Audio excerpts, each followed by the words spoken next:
السلام علیکم دوستوں، آج سے آپ سنیں گے ہماری سیریز دادا جی کی کہانیاں۔ یہ کہانی ہے عمر اور زنیرہ کی۔ عمر اور زنیرہ دونوں بھائی بہن ہوتے ہیں۔ وہ دونوں پارک میں کھیل رہے ہوتے ہیں۔ تبھی زنیرہ بولتی ہے، عمر بھائی چلیے دیر ہونے والی ہے، دادا جی کہانی سنا دیں گے ورنہ۔ ہاں زنیرہ، میں بھی یہی سوچ رہا تھا، چلو چلتے ہیں، شام بھی ہونے والی ہے۔ پچھلی بار بھی ہم لیٹ ہو گئے تھے، دادا جی نے کہانی نہیں سنائی تھی۔ اس کے بعد وہ دونوں دوڑتے ہوئے اپنے دادا جی کے پاس آ جاتے ہیں۔ دادا جی آج کون سی نئی کہانی ہے ہمارے لیے؟ ہاں میرے بچوں، آج میں تم لوگوں کو حضرت علی رضی اللہ تعالی عنہ کا واقعہ نہ بتاؤں؟ ہاں دادا جی، مجھے اسلامک واقعات سننے میں بہت مزہ آتا ہے۔ دادا جی مجھے بھی سننے میں بہت مزہ آتا ہے، آپ سنائیے۔ ہاں میرے بچوں، یہ واقعہ حضرت علی رضی اللہ تعالی عنہ کی پیدائش کا ہے۔ جس وقت نبی کریم صلی اللہ علیہ وسلم کی عمر مبارک 28 برس ہوئی، اسی سال مکہ مکرمہ میں ایک ایسا واقعہ پیش آتا ہے کہ جو عرب کی تاریخ کا ایک غیر معمولی واقعہ مانا جاتا ہے، کیونکہ حضرت علی رضی اللہ تعالی عنہ کی پیدائش خانہ کعبہ میں ہوئی۔ دادا جی، یہ تو بہت بڑی بات ہے کہ حضرت علی رضی اللہ تعالی عنہ خانہ کعبہ میں پیدا ہوئے۔ ہاں میری بچی، یہ تو بہت بڑی بات ہے۔ آگے سناتا ہوں۔ جب ہمارے نبی کریم صلی اللہ علیہ وسلم کے والدین اور ان کے دادا حضرت عبد المطلب اس دنیا فانی سے گزر گئے تو آپ کی پرورش کی ذمہ داری جناب ابو طالب نے لے لی، جو آپ کے چاچا ہیں۔ لہذا حضرت ابو طالب کی زوجہ حضرت فاطمہ بنت اسد نے نبی کریم صلی اللہ علیہ وسلم کو 17 سالوں تک اپنے بچوں کی طرح پالا اور کفالت کی، جنہیں حضرت محمد مصطفیٰ صلی اللہ علیہ وسلم اپنی والدہ کا درجہ دیا کرتے تھے۔ ماشاءاللہ دادا جی، حضرت ابو طالب کی زوجہ حضرت فاطمہ بنت اسد، ان کا کیا رتبہ ہے نا، جنہیں نبی کریم صلی اللہ علیہ وسلم نے اپنی والدہ کہا۔ ہاں عمر بیٹا، تم نے بالکل صحیح بات کہی ہے۔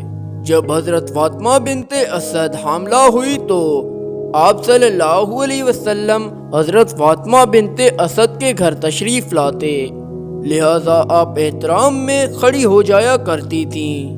ایک دن آپ صلی اللہ علیہ وسلم نے فرمایا، اے والدہ، آپ حاملہ ہیں اور اس حال میں مجھے گوارا نہیں کہ آپ میرے احترام میں کھڑی ہوں۔ اس پر حضرت فاطمہ بنت اسد نے فرمایا، خدا کی قسم، جب میں آپ کی زیارت کرتی ہوں تو میرے شکم میں بچہ اس طرح حرکت کرتا ہے کہ میں اٹھنے پر مجبور ہو جاتی ہوں۔ جب حضرت علی رضی اللہ تعالی عنہ کی پیدائش کا وقت قریب آ گیا تو آپ خانہ کعبہ کے طواف کرنے کے ارادے سے نکلی۔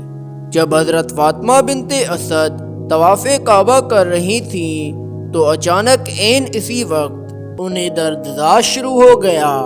آپ خانہ کعبہ کے سامنے کھڑی ہو گئیں اور کہنے لگی، اے پروردگار، تجھے اس گھر کی عظمت کا واسطہ دے کر تیری بارگاہ میں دعا کرتی ہوں کہ یہ مشکل مجھ پر آسان فرما دے۔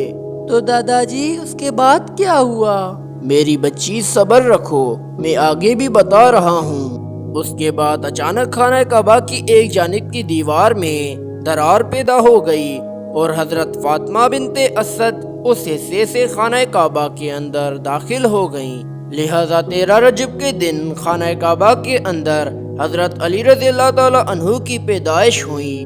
پیدائش کے 3 روز تک آپ خانہ کعبہ کے اندر سے باہر نہ آئیں۔ پھر جب آپ باہر تشریف لائیں تو آپ ایک نور بچے کو اپنی گود میں لیے ہوئے تھی، اور میرے بچوں، حرم شریف خوشی اور مسرت سے جھوم رہا تھا۔ پھر رسول اللہ صلی اللہ علیہ وسلم تشریف لائے اور اس مبارک بچے کو اپنی آغوش میں لیا۔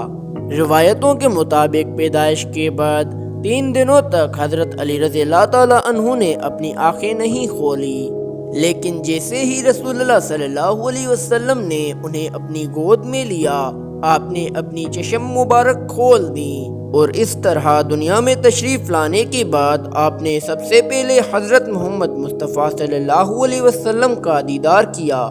اس کے بعد آپ صلی اللہ علیہ وسلم نے اس بچے کا بوسہ لیا اور اعلان کیا کہ اس کا نام علی ہوگا۔ ماشاءاللہ دادا جی، یہ قصہ تو ہمیں بہت پسند آیا۔